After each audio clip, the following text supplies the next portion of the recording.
Right now আমি ক্যাসমেটস ডুবকের সামনে দাঁড়িয়ে আছি, কারণ ভিতরে ঢুকতে 10 ইউরো লাগবে। আমি আগেই বলছি আমি গরিব মানুষ, ঘুরতে আসছি বড় লোক দেশে, তাই আমি টানেলটার ভিতরে যাইতেছিলাম।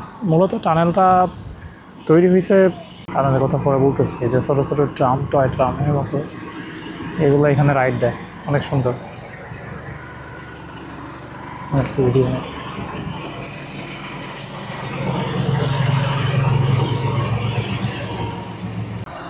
ক্যাসমেটস ডুবক টানেলটা 1700 খ্রিস্টাব্দে বানানো হয়েছিল। এটা এখন ইউনেস্কোর একটা ঐতিহ্য।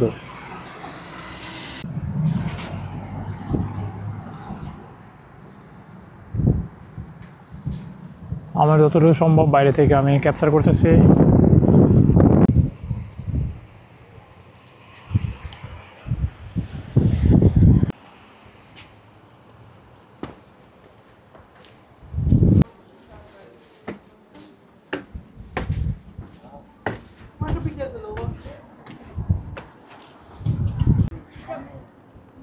লাগে না, বেশি লাগে।